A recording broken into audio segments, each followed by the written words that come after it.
ថ្ងៃនេះសូមមកបង្ហាញពីរបៀបបង្កើត account នៅក្នុង server J2 Multiverse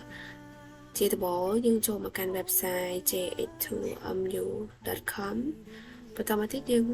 ចុចលើពាក្យ register ដើម្បីបង្កើត account សម្រាប់ប្រើប្រាស់បានហើយយើងចុចវាឈ្មោះ email របស់យើងដាក់មិនក៏បានដែរ email ហ្នឹងហើយយើងចុច password confirm password របស់យើងនឹងឲ្យដូចគ្នាមក secondary password យើងត្រូវ confirm secondary password នឹងឲ្យដូចគ្នាដែរ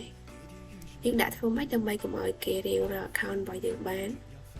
បន្តមកទៀតយើងមើលទៅរូបខាងក្រោមហើយវាពាក្យ captcha ឲ្យដូចនឹងរូប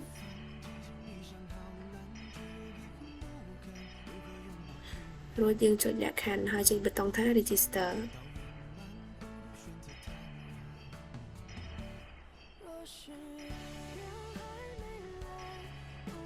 បន្ទាប់ពីបាន register account សម្រាប់គ្រប់គ្រងហើយយើងត្រូវកើត account login កែម្ដងទៀតពេលចូលដល់ខាងក្នុងហើយយើងចុចរើសយកពាក្យ server Dragon ROM ហើយយើងក៏ចុចពាក្យ create new game account តបមកយើងវាឈ្មោះ login យើង login ដោយប្រើអក្សរតូចទាំងអស់ហើយយើងអត់ប្រើ symbol ទេតមកទៀតយើងវា password login រួចចុច create account បន្ទាប់មកយើង login ចូលក្នុង game របស់យើងបានហើយស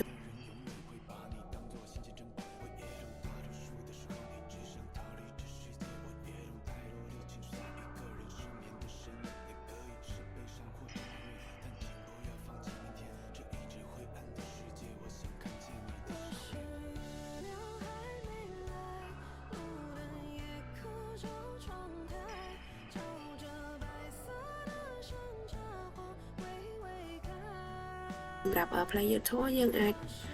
មកខាងក្រោមពាក្យថា inventory ដើម្បីចូលបាក់ក៏ដូចជាយក item ផ្សេងទៀត